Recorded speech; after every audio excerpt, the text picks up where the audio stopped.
ಬೆಳ್ಳಿ, ನಾನೇ ನಿನ್ ಮನೆ ಎಲ್ಲ ಹುಡುಕ್ತಿದ್ರೆ ನೀನ್ ಇಲ್ಲಿ ನಿಂತ್ಕೊಂಡಿದ್ಯಾ? ಏನಿ ಡೈರಿ? ಯಾಕೆ ಬೆಳ್ಳಿ ಗಾಬರಿ ಆಗಿದ್ಯಾ? ಏನ್ ವಿಷಯ ಹೇಳು. ಅಂತದೇನಿದೆ ಈ ಡೈರಿನಲ್ಲಿ? ಏನೇ ಓದು.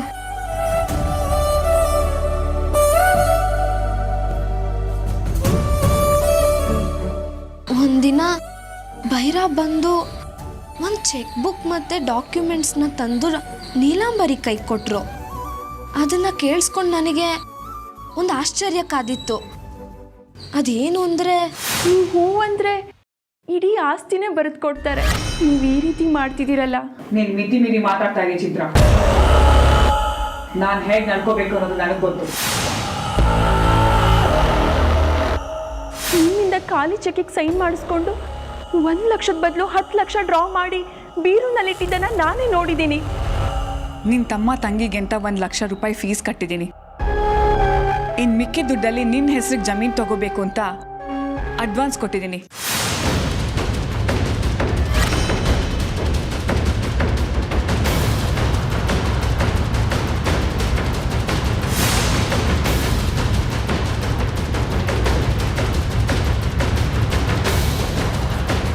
ನಾಳೆ ಲಾಯರ್ ಹತ್ರ ಹೋಗಿ ಎಲ್ಲ ಡಾಕ್ಯುಮೆಂಟ್ಸ್ ಕೊಟ್ಟು ಅತ್ತೆ, ನೀಲ್ಕಂಠ, ಭೈರ ಇವ್ರನ್ನ ಸಿಕ್ಕಾಕ್ಸೋದೇ ನನ್ನ ಉದ್ದೇಶ ಆಗಿತ್ತು. ಅವತ್ತು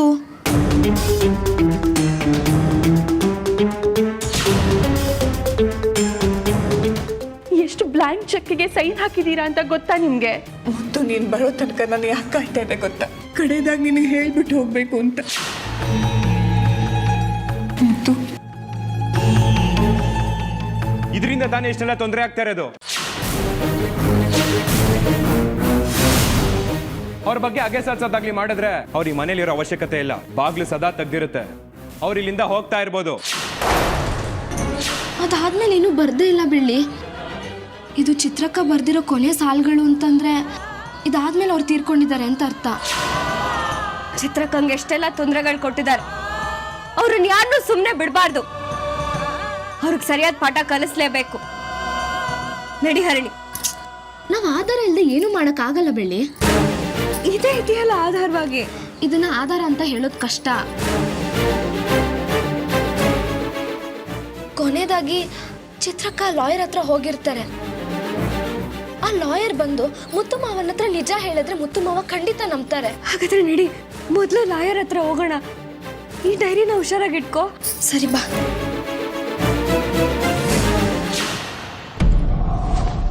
ಒಂದು ನಿಮಿಷ ನಿಂತ್ಕೊಳ್ಳಿ.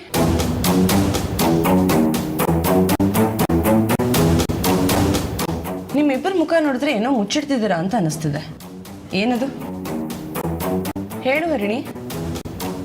ಏನು ಇಲ್ಲ ಮಾಯಾ, ನಾವು ಮುಚ್ಚಿಡ್ತಿದೀವ. ಬೆಳ್ಳಿ, ನೀನೇನಾದ್ರೂ ಮುಚ್ಚಿಡ್ತಿದ್ಯಾ? ಅಯ್ಯೋ ಇಲ್ವಲ್ಲ. ಇಲ್ಲ ಅಕ್ಕ,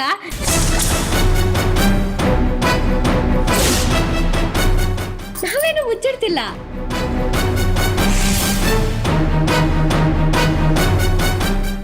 ಏನೋ ಸೀಕ್ರೆಟ್ ಮೇಂಟೈನ್ ಮಾಡ್ತಿದ್ದಾರೆ ಅನಿಸ್ತಿದೆಯಲ್ಲ, ಅದೇನು ಅಂತ ನನಗೆ ಗೊತ್ತಾಗಲೇಬೇಕು.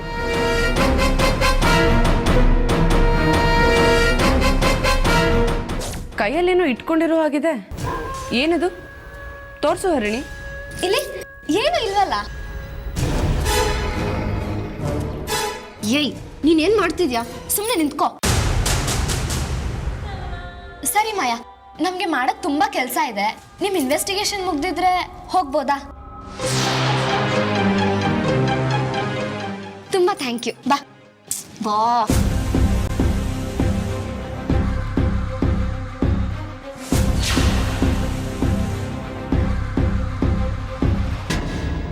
ಹರಿಣಿ, ಅದೇನ್ ಮ್ಯಾಜಿಕ್ ಮಾಡಿದ್ಯೋ ಏನೋ.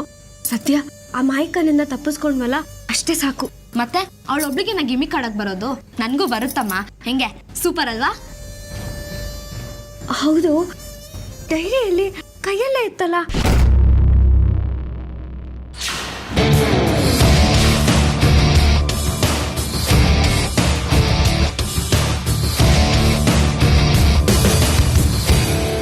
ನೋಡು, ಇಲ್ಲಿದೆ. ನಿಂಗೆ ಇನ್ನೊಂದು ವಿಚಾರ ಗೊತ್ತಿಲ್ಲ ಅಲ್ವಾ? ನಾಳೆ ಮನೆಯಲ್ಲಿ ಗೋಪೂಜೆ ನಡೀತಾ ಇದೆ. ಒಂದ್ ವೇಳೆ ಮುತ್ತು ಮಾವ ಮತ್ತೆ ಮಾಯಾ ಸೇರ್ಕೊಂಡು ಈ ಪೂಜೆ ಮಾಡಿದ್ರೆ ಅವ್ರ ಮದ್ವೆಗೆ ಯಾವುದೇ ಅಡ್ಡಿ ಆತಂಕ ಇರಲ್ಲ ಅಂತ ಜೋಯಿಸ್ರು ಹೇಳ್ತಿದ್ದಾರೆ. ಈ ಡೈರಿನ ಇಟ್ಕೊಂಡು ನಾವು ಈ ಪೂಜೆಗೆ ಅಡ್ಡಿ ಆಗುವಾಗ ಮಾಡಬೇಕು.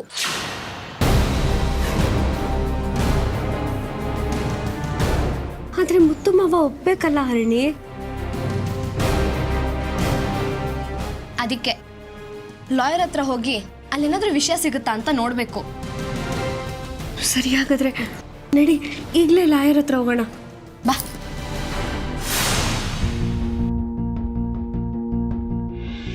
ನಮಸ್ತೆ ಸರ್. ಸರ್, ನಾನು ನೀವು ನೀಲಾಂಬರಿ ಅವರ ಎರಡನೇ ಸೊಸೆ ಅರಣಿ ಆಗಿರ್ಬೇಕು ತಾನೆ? ಹಾಂ ಸರ್. ಇವಳು ಬೆಳ್ಳಿ ಬಗ್ಗೆ ನನಗೆ ಚೆನ್ನಾಗಿ ಗೊತ್ತಮ್ಮ. ದಿಢೀರಂತ ಬಂದಿದ್ದೀರಾ, ಏನು ವಿಷಯ? ಸರ್, ನೀವು ಮುತ್ತುಮಾವನ್ ಲಾಯರ್ ಆಗಿರೋದ್ರಿಂದ ಈ ವಿಚಾರದಲ್ಲಿ ನೀವು ನಮ್ಗೆ ಸಹಾಯ ಮಾಡಲೇಬೇಕು. ಎಲ್ಲ ತಿಳಿದಿರೋ ನಿಮಗೆ ಚಿತ್ರಕ್ಕನ ಬಗ್ಗೆನೂ ಗೊತ್ತಿರುತ್ತೆ ಅಲ್ವಾ ಸರ್? ಹಾಂ ಗೊತ್ತು, ಮುಂದೆ ಕೇಳಮ್ಮ. ಬೆಳ್ಳಿ ರೂಮ್ ಕ್ಲೀನ್ ಮಾಡಬೇಕಾದ್ರೆ ಈ ಡೈರಿ ಸಿಕ್ತು. ಇದರಲ್ಲಿ ಚಿತ್ರಕ್ಕ ತುಂಬ ಇಂಪಾರ್ಟೆಂಟ್ ಡಾಕ್ಯುಮೆಂಟ್ಸ್ ಇಟ್ಕೊಂಡು ನಿಮ್ಮನ್ನು ಮೀಟ್ ಮಾಡಕ್ಕೆ ಬರ್ತೀನಿ ಅಂತ ಬರೆದಿದ್ರು ಸರ್. ಡೈರಿನಾ? ಹೇಳಿ ಕೊಡು.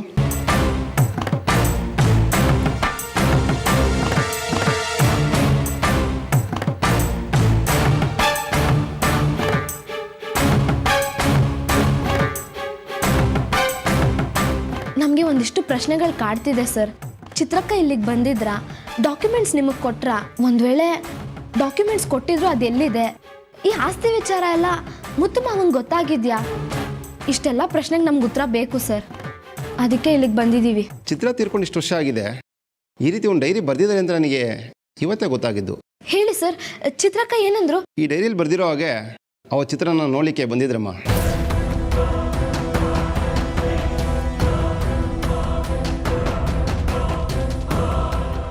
ಬಂದಿದ್ರು, ಆದರೆ ಅವತ್ತು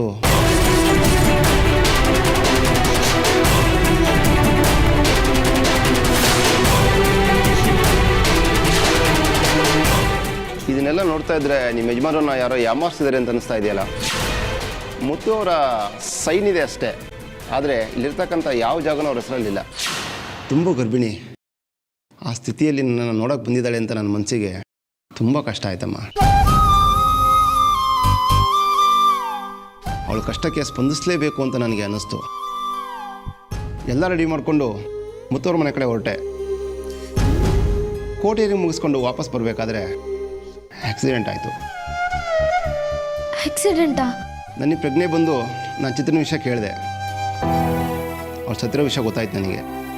ಮನಸ್ಸಿಗೆ ತುಂಬ ನೋವಾಯ್ತಮ್ಮ. ಅವಳಿಗೆ ಅಷ್ಟೊಂದು ಹೋರಾಡಿದ್ರು ಅವ್ರಿಗೆ ಅಂದ್ಕೊಂಡಂಗೆ ನಡೀಲ್ವಲ್ಲ ಅಂತ ನಾನು ಡೈಲಿ ಕೊರಗ್ತಿದ್ದೀನಮ್ಮ.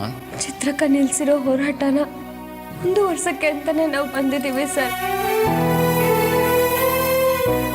ಅವ್ರು ಪಟ್ಟಿರೋ ಕಷ್ಟಕ್ಕೆ ಪ್ರತಿಫಲ ಸಿಗಲೇಬೇಕು. ಆ ಕಾಲ ಈಗ ಕೂಡಿ ಬಂದಿದೆ ಬೆಳ್ಳಿ. ಈ ಕೆಲಸನ ನೀನೇ ಮುಂದುವರ್ಸ್ಕೊಂಡು ಹೋಗಬೇಕು. ನೀವಿಷ್ಟೆಲ್ಲ ಹೇಳ್ತಿದ್ದೀರಾ ಅಂತಂದಮೇಲೆ ಚಿತ್ರಕ್ಕ ಕೊಟ್ಟಿರೋ ಡಾಕ್ಯುಮೆಂಟ್ಸ್ ನಿಮ್ಮ ಹತ್ರ ಇದೆ ಅಂತ ಆಯ್ತು? ಹೌದಮ್ಮ, ನನ್ನ ಹತ್ರನೇ ಇದೆ. ನಿಮ್ಮ ಹತ್ರ ಡಾಕ್ಯುಮೆಂಟ್ಸ್ ಇದ್ದೂ ಮುತ್ತು ಮಾವಂಗೆ ಯಾಕೆ ಕೊಡಲಿಲ್ಲ ಸರ್? ನೀಲಾಂಬ್ರಿ ಅವರು ತಿರುಗಿಸಿ ಮುರುಗಿಸಿ ಪ್ರಶ್ನೆ ಕೇಳಿದರೆ ಅಲ್ಲಿ ತಪ್ಪಿತಸ್ಥ ಆಗ್ತಿದ್ದು ಬೇರೆ ಯಾರೂ ಅಲ್ಲ, ನಾನೇನೆ. ಈಗ ಈ ಡಾಕ್ಯುಮೆಂಟ್ಸ್ಗೆ ಜೀವ ಬಂದಿದೆ ಸರ್. ಚಿತ್ರಕ್ಕ ಬರೆದಿರೋ ಡೈರಿ ನಮ್ಮ ಕೈಗೆ ಸಿಕ್ಕಿದೆ ಅಂತಂದಮೇಲೆ ನಾವು ಯಾರಿಗೂ ಒತ್ತು ಹೇಳೋ ಅವಶ್ಯಕತೆ ಇಲ್ಲ. ಎಲ್ಲ ಈ ಡೈರಿನೇ ತಿಳಿಸುತ್ತೆ. ಇಷ್ಟು ದಿನ ಮುತ್ತು ಮಾವಂಗೆ ಕೆಟ್ಟದಾಗಲಿ ಅಂತ ಬಯಸೋರಿಗೆ ಪಾಠ ಕಲಿಸಲೇಬೇಕು ಸರ್. ಹೇಗಾದರೂ ಮಾಡಿ ಆ ಡಾಕ್ಯುಮೆಂಟ್ಸ್ನ ಹುಡ್ಕೊಟ್ರೆ ತುಂಬ ಉಪಕಾರ ಆಗುತ್ತೆ ಸರ್. ಚಿತ್ರ ಅದನ್ನು ಕೊಟ್ಟು 5-6 ವರ್ಷ ಆಗಿದೆ. ಅದು ಎಲ್ಲೇದ್ರೂ ಪರವಾಗಿಲ್ಲ, ನಾನು ತಂದು ಕೊಡ್ತೀನಿ. ಸರ್, ನಾಳೆ ಬೆಳಿಗ್ಗೆ ಗೋಪೂಜೆ ಇದೆ. ನೀವು ಈ ಡಾಕ್ಯುಮೆಂಟ್ಸ್ ತಗೊಂಡು ಬರಲೇಬೇಕು. ಗೋಪೂಜೆ? ಹೌದು ಸರ್. ಆ ಮನೆಗೆ ಸೊಸೆ ಆಗಬೇಕಾಗಿರೋದು ಆ ಮಾಯ ಅಲ್ಲ, ಬೆಳ್ಳಿನೇ. ನಾಳೆ ಗೋಪೂಜೆ ಮಾಡಿ ಮುಗಿಸಿದ್ರೆ ಮಾಯಂಗೂ ಮುತ್ತು ಮಾವಂಗೂ ಮದುವೆ ನಿಶ್ಚಯ ಆದಂಗೆ ಲೆಕ್ಕ ಸರ್. ದಯವಿಟ್ಟು ನಿಮ್ಮ ಕೈ ಮುಗಿತೀನಿ ಸರ್. ನಾಳೆ ಈ ಡಾಕ್ಯುಮೆಂಟ್ಸ್ನ ತೊಗೊಂಡು ಪೂಜೆಗೆ ಬನ್ನಿ. ಇಬ್ಬರು ಹೆಣ್ಮಕ್ಳು ಎಷ್ಟೊಂದು ಧೈರ್ಯವಾಗಿ ಈ ವಿಷಯವನ್ನು ಇಲ್ಲಿವರೆಗೂ ತೊಗೊಂಡು ಬಂದಿದ್ದೀರಾ ಅಂದಮೇಲೆ ನಾಳೆ ನಾನು ಬಂದು ಮಾತಾಡದೇ ಇದ್ದರೆ ಅರ್ಥನೇ ಇರೋದಿಲ್ಲ. ಬಂದು ಮುತ್ತನ್ನ ನೇರವಾಗಿ ಮೀಟ್ ಮಾಡಿ ಎಲ್ಲ ವಿಚಾರ ತಿಳಿಸ್ತೀನಿ. ಅದಾದಮೇಲೆ ಮುತ್ತು ಮದುವೆ ಖಂಡಿತ ಬೆಳ್ಳಿ ಜೊತೆ ನಡೆಯುತ್ತೆ. ಯೋಚನೆ ಮಾಡಬೇಡ, ಹೋಗಮ್ಮ. ನನಗೆ ಈ ಮದುವೆ ನಡೆಯೋದಕ್ಕಿಂತ ಮುತ್ತು ಮಾವಂಗೆ ಅನ್ಯಾಯ ಆಗದೆ ಇರೋದು ಮುಖ್ಯ. ಅವ್ರು ಚೆನ್ನಾಗಿರ್ಬೇಕು. ಅವ್ರಿಗೆ ಯಾರ್ಯಾರು ಮೋಸ ಮಾಡ್ತಿದ್ದಾರೆ ಅಂತ ಗೊತ್ತಾಗಬೇಕು. ಎಷ್ಟು ಜನದ ಮುಖವಾಡ ಕಳಿಸ್ಬಿಡ್ಬೇಕು. ಒಳ್ಳೆ ಮನಸ್ಸಲ್ಲಿರುತ್ತೋ ಅಲ್ಲಿ ಒಳ್ಳೆ ನಡೆಯುತ್ತೆ. ಹೋಗಮ್ಮ. ನಾಳೆ ಬೆಳಿಗ್ಗೆ ಡಾಕ್ಯುಮೆಂಟ್ ಸಮೇತ ನಾನು ಅಲ್ಲಿಗೆ ಬರ್ತೀನಿ. ನೀವೇನು ಯೋಚನೆ ಮಾಡಬೇಡಿ, ನೀವೀಗ ಹೊರಡಿ.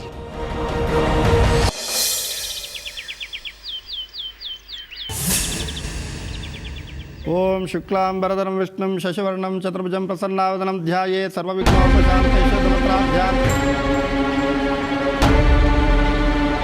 ಅರಣಿ, ಸ್ವಲ್ಪ ದೀಪದಂಡ ತಗೊಂಬರಮ್ಮ. ಬೆಳ್ಳಿ. ಅರಣಿ, ಬೇಗ ತಗೊಂಬಮ್ಮ. ಹಾ ತಂದೆ. ಇಲ್ಲಿ ನಿಂತ್ಕೊಂಡು ಏನ್ ಮಾಡ್ತಿದ್ಯಾ ಹೇಳು? ಲಾಯರ್ ನೆನ್ನೆ ಇವತ್ತು ಬೆಳಗ್ಗೆ ಬರ್ತೀನಿ ಅಂತ ಹೇಳಿದ್ರು, ಇನ್ನ ಬಂದಿಲ್ಲ, ಅದಕ್ಕೆ ನೋಡ್ತಾ ಇದ್ದೆ. ಇವಾಗ ಟೈಮ್ ಎಷ್ಟು? 9 ಗಂಟೆ. ಅವ್ರು ಬರ್ತೀನಿ ಅಂದಿದ್ದು 10 ಗಂಟೆ.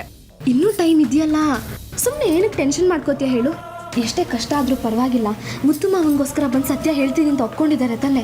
ಬರ್ತಾರೆ, ಆರಾಮಾಗಿರು. ಹೋಗು. ಇನ್ನೊಂದು ಪೂಜೆಗೋಸ್ಕರ ತಡ ಆಗ್ಲಿ ಅಂತ ನಾನು ಹಿಂಗೆ ಟೈಮ್ ವೇಸ್ಟ್ ಮಾಡ್ತಿದ್ರೆ ಅದಕ್ಕೂ ಕಲ್ಲು ಹಾಕು ಪೆದ್ದಿ.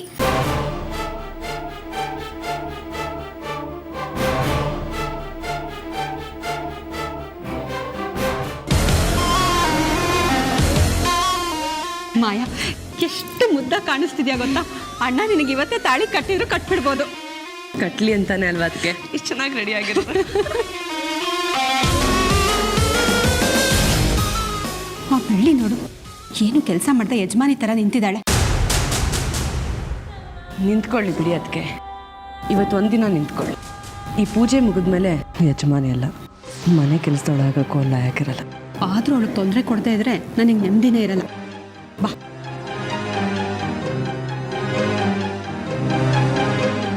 ಬೆಳ್ಳಿ, ಪುರೋಹಿತರು ಆಗ್ಲಿಂದ ದೀಪದೆಣ್ಣೆ ಕೇಳ್ತಿದ್ದಾರೆ, ಹೋಗಿ ತಂದ್ಕೊಡು. ಹರಿಣಿ ಆಗ್ಲೇ ತಂದ್ಕೊಟ್ಲು ಶರ್ಮಿಳಕ್ಕ. ಸತ್ತಿರೋ ನಿಮ್ಮ ಅಜ್ಜಿ ಅಮ್ಮ ಬರ್ತಾರೆ ಅಂತ ಆ ಕಡೆ ನೋಡ್ತಿದ್ಯಾ?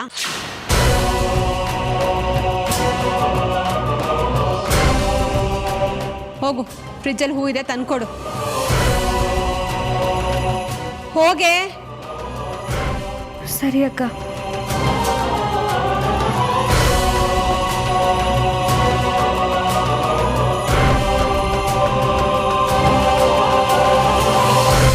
ಭೈರಾ. ಆಮ.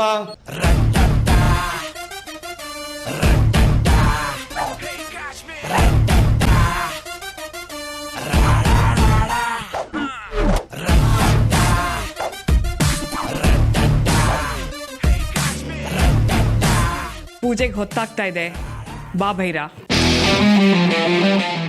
ಆಮ.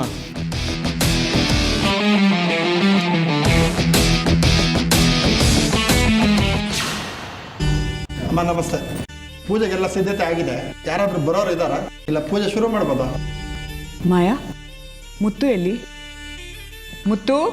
ಹಾ ಚಿಕ್ಕಮ್ಮ.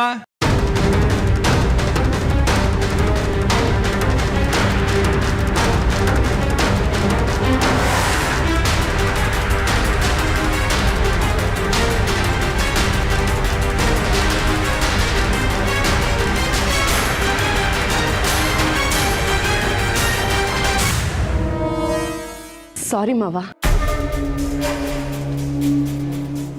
ದೇವ್ರು ನಿಮ್ಮಿಬ್ಬರನ್ನೂ ಚೆನ್ನಾಗಿಟ್ಟಲ್ಲಿ.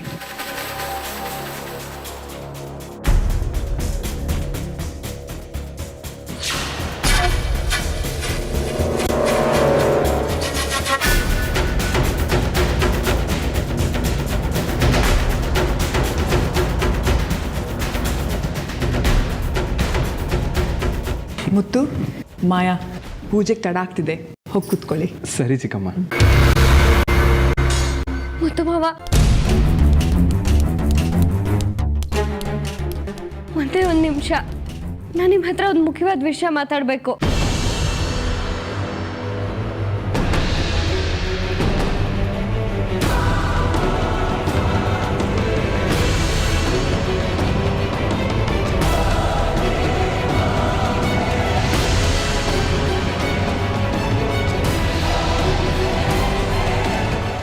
ಅಮ್ಮ, ಪೂಜೆ ತಡ ಆಗುತ್ತೆ, ಏನಾದ್ರೂ ಆಮೇಲೆ ಮಾತಾಡ್ಕೊಬೋದಲ್ಲ. ಕೇಳಿಸ್ಕೊಂಡ? ಪೂಜೆ ಮುಗಿದ್ಮೇಲೆ ಆರಾಮಾಗಿ ಕುತ್ಕೊಂಡು ಮಾತಾಡೋಣ ಬಿಡು. ಇಲ್ಲ ಮುತ್ತು ಬಾಬಾ, ಈ ಪೂಜೆ ಶುರು ಆಗಕ್ಕೆ ಮುಂಚೆನೆ ಮಾತಾಡಬೇಕು.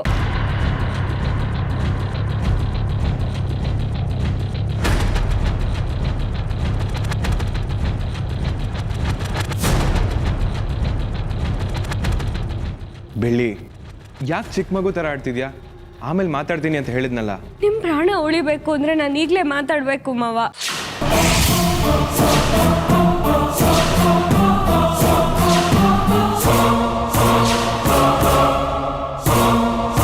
ಯಾಕೆ ಈ ರೀತಿ ಭಯ ಪಡ್ತಿದ್ಯಾ? ಏನಾಯ್ತು ಬೆಳ್ಳಿ? ನನ್ನ ಪ್ರಾಣಕ್ಕೆ ಏನಾಗಿದೆ? ನೋಡು, ಚೆನ್ನಾಗೇ ಇದೀನಲ್ಲ. ನಿಮಗ್ ಹೇಗೆ ಹೇಳ್ಬೇಕು ಅಂತ ನನಗೆ ಗೊತ್ತಾಗ್ತಿಲ್ಲ ಮಾವ, ಅದಕ್ಕೆ ಈ ರೀತಿ ನಡ್ಕೊಳ್ತಿದ್ದೀನಿ. ಸರಿ ಹೇಳು. ನೆನ್ನೆ ನಾನು ಚಿತ್ರಕ್ಕನ್ ರೂಮ್ನ ಕ್ಲೀನ್ ಮಾಡಕ್ಕೆ ಅಂತ ಹೋಗಿದ್ದೆ. ಆಗ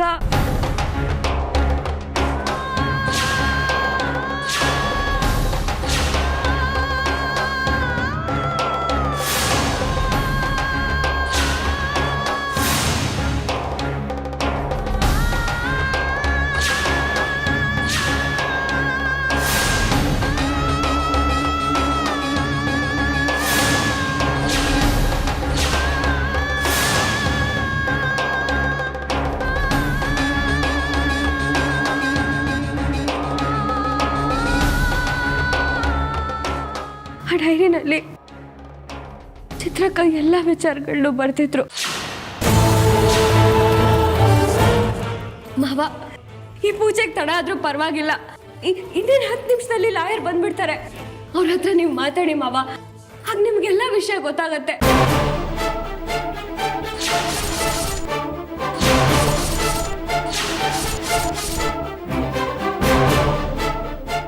ಅದಕ್ಕೆ ನಿಮ್ ಪ್ರಾಣಕ್ಕೆ ಅಪಾಯ ಇದೆ ಅಂತ ಹೇಳಿದ್ದು ಮಾವ. ನಿಮ್ಗೆ ಹೊರಗಿನ ಶತ್ರುಗಳಿಗಿಂತ ಈ ಮನೆಯಲ್ಲಿರೋ ಶತ್ರುಗಳೇ ಜಾಸ್ತಿ.